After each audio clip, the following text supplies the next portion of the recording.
you. Now you can see. So Ms. Caroline, will you please give us a little bit of background about you and your work? Sure. I am Caroline Chase. I'm the Assistant Director of Social Emotional Learning in Austin ISD, and I was one of the founding members of our SEL department back in 2011. So this is our 8th year. We're finishing up with SEL here in Austin, and we were one of the first 3 districts chosen by the Castle Collaborating Districts Initiative. And that group, we just got back from a convening last week in Sacramento, and goodness, there were almost 250 people at that convening this year.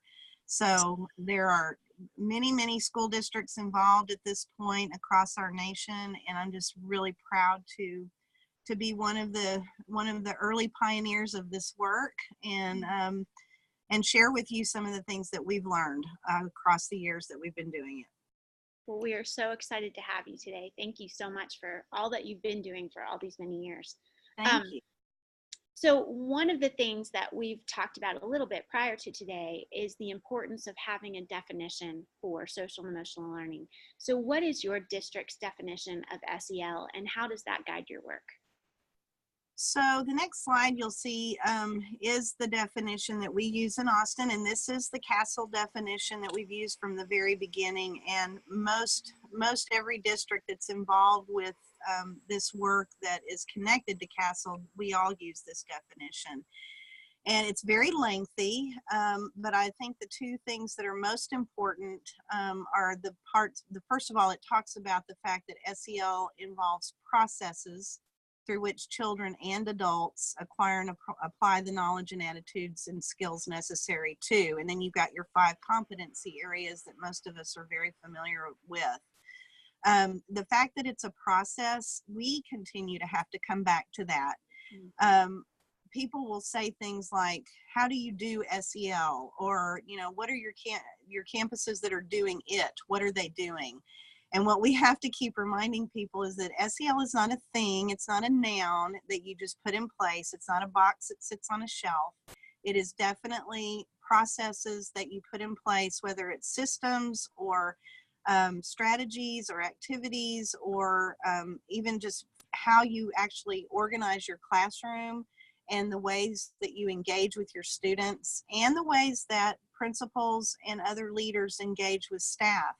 Those are all processes that we use in order to be able to learn these skill sets and really the dispositions that make up social and emotional learning, where we're able to interact with others in positive ways. So the fact that it has to do with children and adults is huge for us. Mm-hmm. And if you'll go on to the next slide, I'll kind of flesh that out a little bit more. Sure.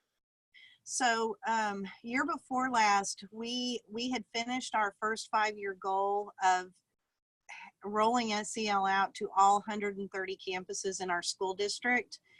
And so we were faced with, okay, now what? Now that we've done that, now what do we do? And we realized that there were some things in the way that we rolled it out in the beginning that we had overlooked or that we had learned since.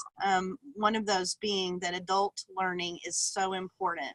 It's very difficult to be a good purveyor of social and emotional learning when you do not model those skill sets yourself as an adult. And so we brought all of our district leaders together, formed a fellowship on SEL, and we took a year to really think through very carefully, what is it that we're trying to accomplish with this work in our school district. And Castle has a wheel that most people use. There are many different frameworks out there for SEL, but we decided we wanted to put together our own framework, and that's what you see here in this wheel. I kind of think of it as Maslow is the SEL version of Maslow's hierarchy of needs. The bottom foundational piece, that green box at the bottom that sort of holds the wheel in place, those are those environments that adults are responsible for creating for students. So we really looked at what do those need to look like? What learning environments are we trying to create so that students can do their best learning and teachers can do their best teaching? So they have to be safe, they have to be culturally responsive, they have to be academically engaging, and they have to be inclusive so all kids feel that they belong. If you'll notice, the word learner is in the middle of the competency wheel. That's because we wanted to include adults and students in this work. And then we've combined our 5 different competency areas into 3. We grouped them up so that the self is in one area, others are in the social awareness, relationship skills, and then we added executive function to responsible decision making, because it's one of those things that's taught explicitly in pre-K, but then we don't really touch it after that, but it's foundational to all learning. So we really wanted to highlight that and raise that up a little bit. And then outside the wheel, related to each of those areas, you've got what I think of as self-actualization in a way. So you've got the ability, once kids have accessed, and adults, these competency areas in near the center of the wheel, you can get to a place where you really have a true sense of your identity. You have agency in the world. We have created a sense of belonging for all kids, all people in the learning community, and there's a cultural consciousness that goes along with that. And then finally, with the academic piece, that academic tenacity that keeps us going, even in the face of failure and hardship, and then just curiosity that creates lifelong learners.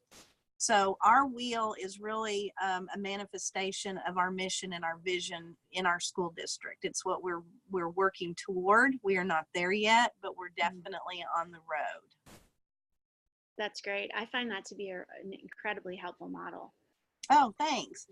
It's been well received. We were worried when we first created it that the teachers, because they were really using the castle wheel that we had before, and we were worried that they were going to rail against us and say, no, don't change it. But they've really embraced it, and I think they really appreciated that foundational piece, and really found it easy to access. So it's been a positive move for us, I think. Good. So what would you say is the common thread of support throughout the district, and how is that support provided? So that's a great question. And this is, every single school district has approached SEL differently and has different resources, human and otherwise. And we have been very blessed we have private donors who help support our work in Austin, and they have continued to reinvest in us over the years. And we also have Title II funds that we use to create a team of SEL specialists. And they're some of the most highly trained folks I know in a school district setting. We have 11 specialists who serve as our campus support folks, but they also do the district work that we've been charged with, and I can talk a little bit about that later. But they are assigned a group of schools, and we've got them split into elementary and secondary depending on what their background is and what they're most familiar with, where their strength areas are. And they're basically charged with figuring out how to support schools in SEL implementation. And if you'll move to the next slide, I can talk a little bit about what that looks like. We see SEL implementation as being a four-legged stool. So those 4 legs are campus leadership, family and community partners, climate and pedagogy, and explicit SEL instruction. And if you notice in the boxes that are next to those with those legs with the arrows, there's a common word in each one of those boxes, and that is intentionally. We really noticed when we started our work that SEL it's good teaching, and it's been around as long as there have been good teachers. I was a teacher who really embedded a lot of social and emotional strategies and ideas into my teaching when I was in the classroom, but I wasn't talking about it intentionally and explicitly with my students. I was really hoping they would get it through osmosis, I guess. And I think a lot of teachers have done that. So what we're trying to do is help schools, help teachers, help campuses and campus leaders understand these 4 areas of implementation and how those 4 areas work together to create a campus-wide common language of SEL that kids can access, whether there's adults around or not, that they're very well aware of where their strengths and their weaknesses are in terms of their skill sets and what they need to continue to work on. But also, we want them to get to a point where they don't need an adult to help them if they have a conflict with a peer or even with another teacher. We want them to be able to have the skill sets necessary to walk out into the world in many different settings and access their learning in this area in a way that they can be, they can have agency in the world. That's great. And I think our next, if you'll go ahead and go to the next slide. So this is how we have our system structured in our school district. So I just talked to you about the SEL specialist.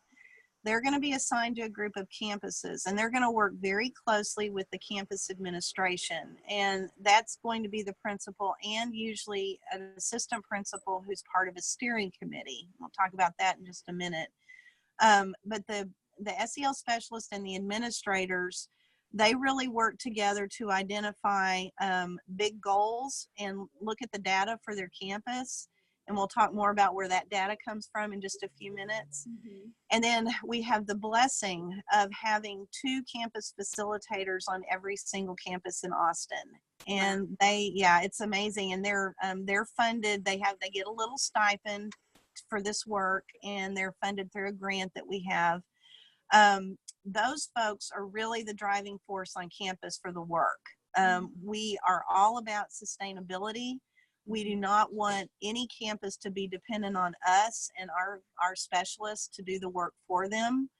And so our specialists work very closely to help develop these campus leaders so that they can then lead that steering committee, which is made up of representatives from all across the school. So it's their job to lead those meetings. It's their job to help the folks on their campus look at their data and figure out what goals they want to set for their campus for a school year. And then our job is to help support that work in any way that we can. And there's, I mean, you wouldn't believe all the things, but they do a lot of different things to help support the work. And some of it's professional learning. Some of it is helping to do family SEL nights, helping just to look at data and what does this mean and how can we pick this apart and decide what we want for goals for our group. So that's the way we've kind of set things up for support. So you've laid this whole foundation with the framework and having the people in place, and you have found that that's imperative before you even talk about data. Yes, ma'am. So what is the role then of evaluation, and can you tell us more about how are those outcomes measured? How's the data utilized? Because I think a lot of times people might jump ahead and look at all the measurement and the data first, and then backfill these positions. But it seems like you've really laid this foundation, and then the data and the measurement and data is in service of the foundation. Is that correct? That's true. Yes, and it happened. I wouldn't say it happened super intentionally, because I have always called this the great experiment ever since we started. I think it was our job to see if this could even happen, that we could push SEL out over an entire urban school district. And so we did not have an evaluator in the beginning either. But if you'll move on to, I think you can go past the next slide and then go on to the next one. So what we use here in Austin to help us, this is called our implementation survey. And it is designed to reflect those 4 legs of the stool. It looks like a rubric, and it is designed that way so that we can gather data about our school's implementation. But when we talk about it with principals and with our SEL steering committee and our SEL facilitators on campuses, every year we meet with them at the end of the year and we go through this document and collaboratively assign where they are in each area. We use this as a tool for setting goals. We do not use it as a way to evaluate schools. We do not use it as a way to ding schools who aren't maybe doing there may be schools who aren't even addressing a particular goal. That may not be where they are. They may have decided this year that, let's say, we've always struggled with explicit instruction over time. We've got a great climate and culture on our campus. We're doing a lot of good work to make people feel included. We've got some culturally relevant teaching practices in place. Our kids feel like they belong, but we still haven't tackled explicit SEL instruction. So this year, we're really going to focus on that. We're going to make time in our schedule, and we're going to make that happen. So at any given time, they may not be looking at all 4 goals. Does that make sense? Yeah. Really, it's going to have to do with what does your data say? And if your data is saying, we don't do explicit instruction, or if your data is saying something like, because we have climate and culture survey data that we get from students, that we get from teachers, and that we get from parents. The parents don't do it as we don't have as much parent participation as we would like. We're still working on that. But we get a lot of good data from students and from teachers. And what we've also been able to do over time is aggregate that data by demographics. So there was one school in particular that there's a question in the survey for students that says, I have an adult that I can go to when I am having a problem or when I need someone to talk to. And that has to do with, just having support at a school. Well, we were able to break that data down by ethnicity, and by gender. And what we realized at one campus in particular was that our 70% or so of our African American girls at that campus felt like they did not have an adult that they could go to.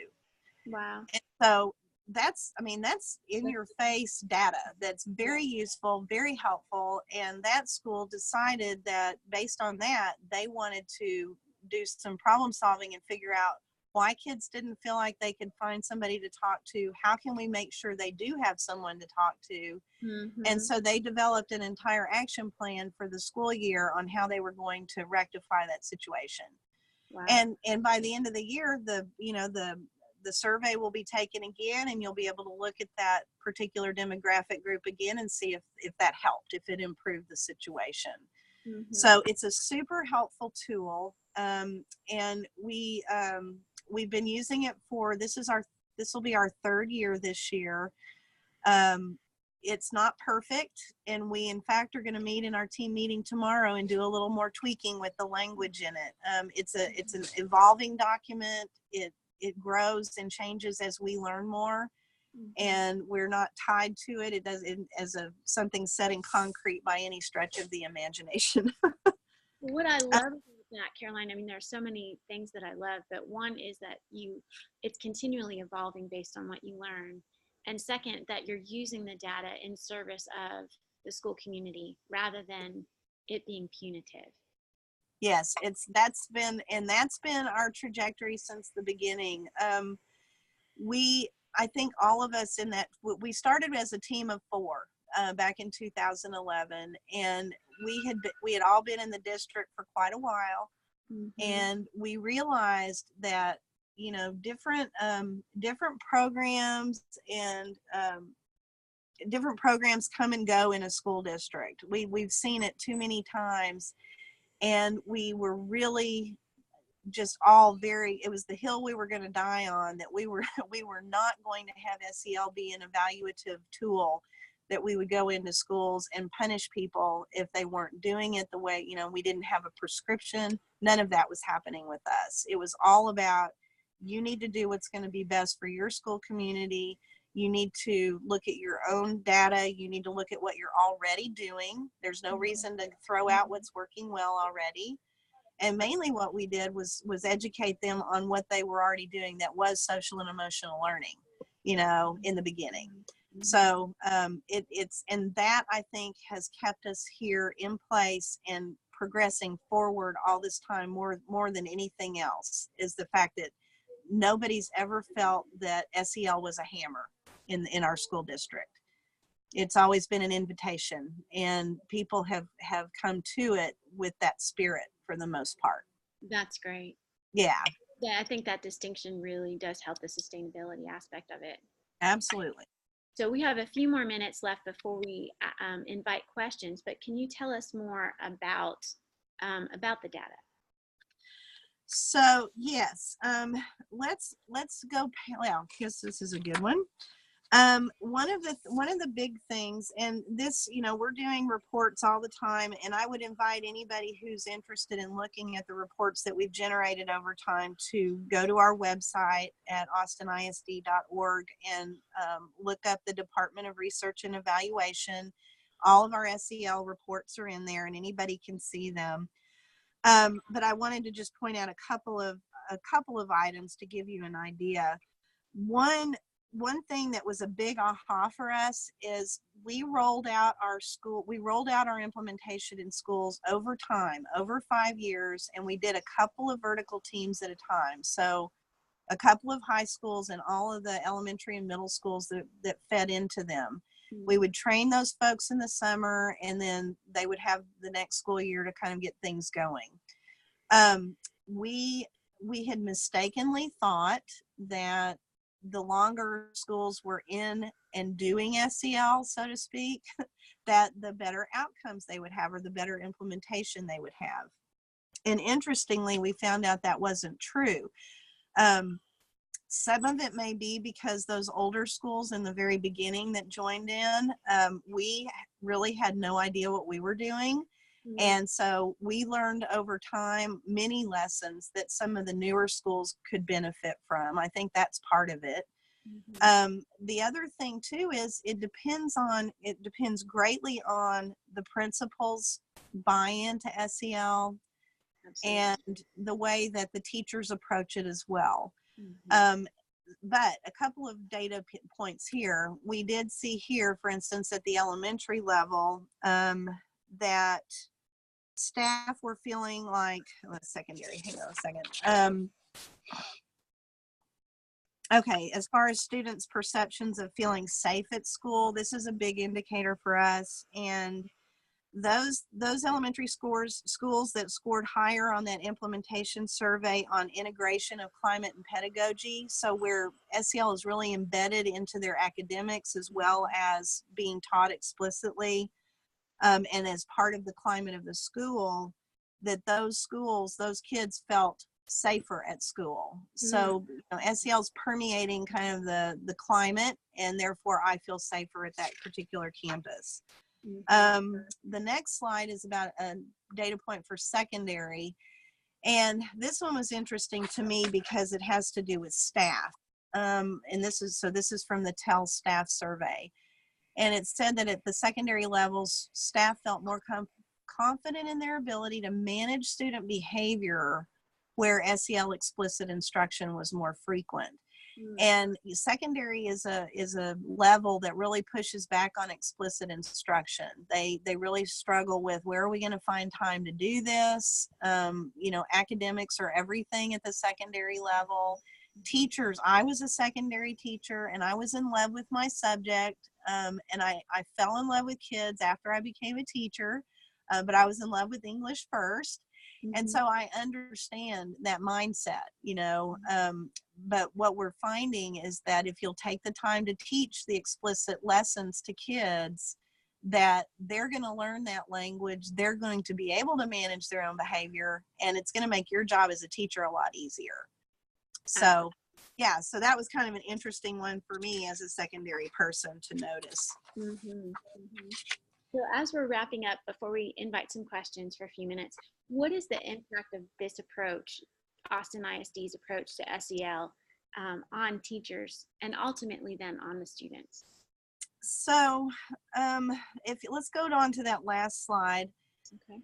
I think for us, what we're noticing is that, and I created this slide just to talk a little bit about campus implementation versus measuring student skill acquisition. And this has been a real sticking point for us, because nationally people are talking a lot about how do we measure students' SEL skills. And we have really been reluctant to go there here in Austin. And a big piece of that is we're doing a lot of work around equity, and we're really concerned about teachers' implicit bias. It lives in all of us. And if we are measuring kids' SEL skill sets, how do we account for that? And how do we make sure that implicit bias isn't getting in the way of that measurement?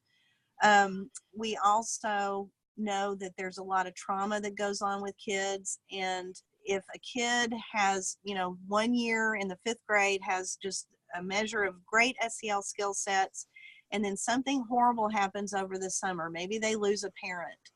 The next year when they get tested, it's going to look like they just took a huge nosedive with their SEL skills. And really it's a natural thing that's happened. They're going to have to recover, right?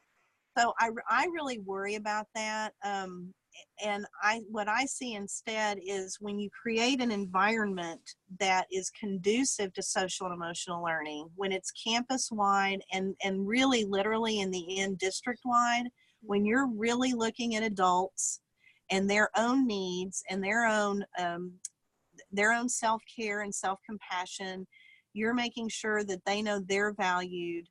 That's going to trickle down to their students. Their students are going to be better models of teaching SEL. Kids are going to learn it better. And we've got a common language then that's going to impact a classroom, a campus, and an entire school district. And ultimately, once we involve parents and community agencies, which we've really started doing this year, now you've got an entire community that's speaking the same language.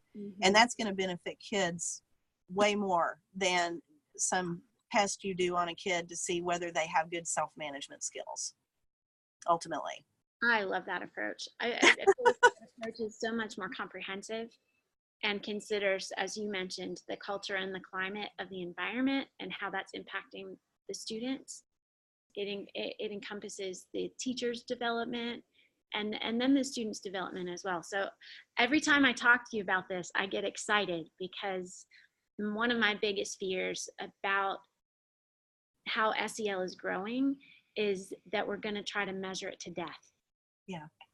And that would be the worst thing for teachers and students and for our communities.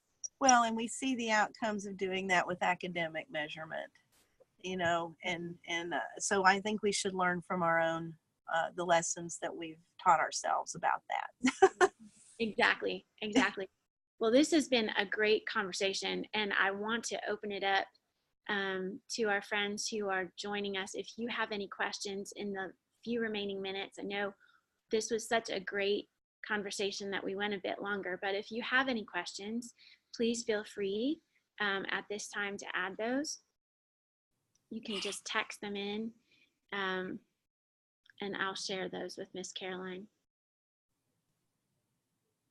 And if we don't have any questions, take one more minute or a few more seconds, actually. Okay. So what closing thoughts would you like to leave us with today, Caroline? I would probably say that